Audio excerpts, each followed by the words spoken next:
Flettum upp í fyrstu Mósebók, kafli 1, vers 26.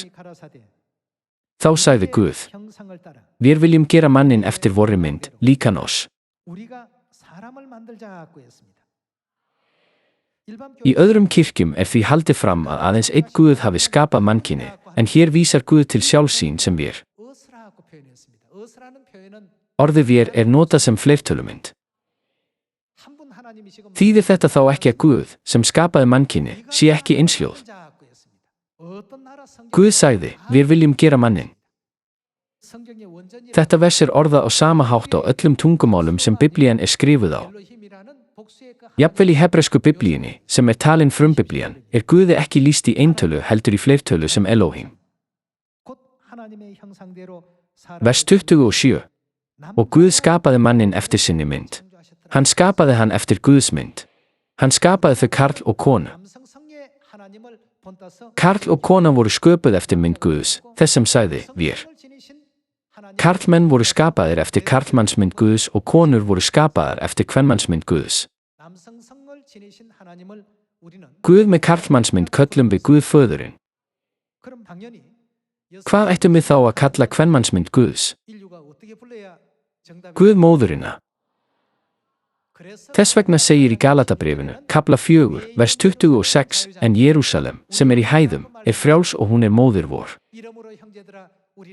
Þar segir einnig: þess vegna, bræður mínir og systur, við ekki ambáttar börn heldur börn. Hverrar við börn? Við börn frjálsu konunnar. Í gegnum þessi vers getum við greinilega séð hver annar til staðar auk Guðs föðurins. Við verðum að trúa því að Guð móðirinn sé einnig til. Þetta vilji Guðs sem allir spámenn Biblíunnar vitna um. Við megum aldrei gleyma því að Guð lét okkur vita að til sé Guð móðirinn sem og Guð faðirinn. Hverja mun Guð vissulega viðurkenna sem fyrirheitsbörn? Náðin að vera viðurkennd sem börn fyrirheitsins verður aðeins veitt þeim sem trúa á Guð móðurina. Þetta ekki líka opinberað okkur í lok Biblíunnar? Við skulum skoða opinberunarbókina, kafla 22, vers 17. Og andinn og brúðurinn segja: Eins og þér mæta vel kunnugt, þá táknar andinn karlkyns ímynd Guðs, það að segja Guð föðurinn. Brúður föður vor sem móðir vor. Guð faðirinn og Guð móðirinn segja, og andinn og brúðurinn segja: Kom þú, og sá sem heyri segi: Kom þú, og sá sem þyrstur hann komi. Hver sem vill fær ókeypis lífsins vatn.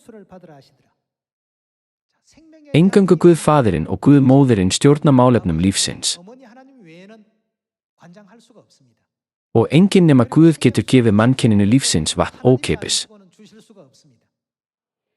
Hins vegar, þegar við skoðum síðasta kafla opinberunarbókarinnar, sem í lok hinna 66 bóka Biblíunnar, hverjir munu þá birtast?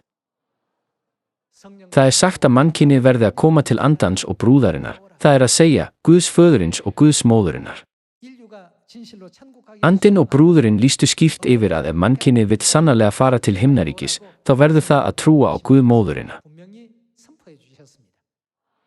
Þakka þér kærlega fyrir.